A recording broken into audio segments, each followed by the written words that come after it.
I'm just getting ready to overhaul the top end of my 2017 250XC. The current top end has done 150 hours, so it's due for an overhaul.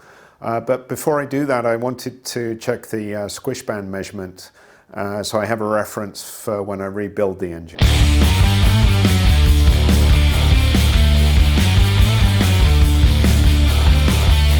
So before I do the measurement, I thought I'd explain what the squish band is. This is a simple diagram showing the top end. So you've got the piston here, the cylinder and the cylinder head. And the squish band is the region of reduced clearance between the piston and the side of the cylinder head. So this region here is the squish band.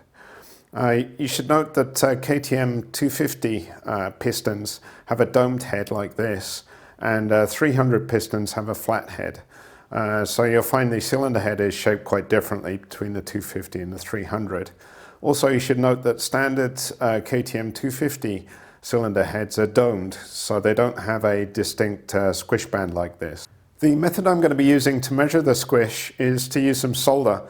So I'm expecting the squish to measure close to 1 millimeter. So I've selected some 1.6 millimeter solder.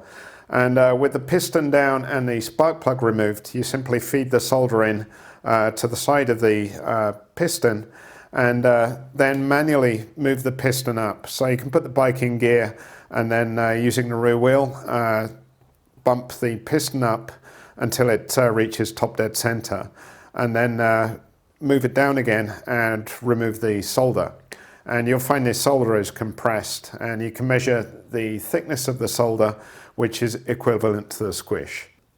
Okay, so I've removed the spark plug and I've put the bike in gear so I can manually bump the piston up and down using the rear wheel. And to check where the piston is for the measurement, I'm using a short piece of chopstick.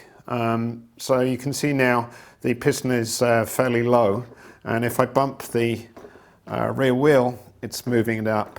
So I'm going to move it down a little bit just to allow some room for the solder to go in, and leave it there. You could also look in the exhaust port and check where the piston is. I've removed the pipe, so I could do that instead, but either way is fine. And then feed your solder in to the top of the engine and get it to the side of the engine.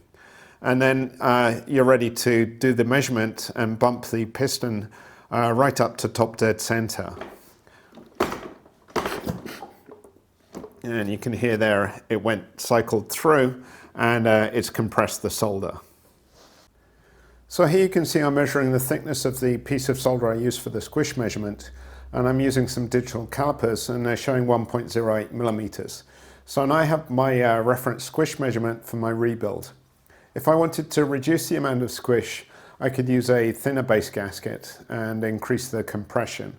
If I wanted to increase the squish, I could use a thicker base gasket. So you can see measuring the squish is pretty quick and easy to do, and is a handy measurement to know, particularly if you want to make any modifications.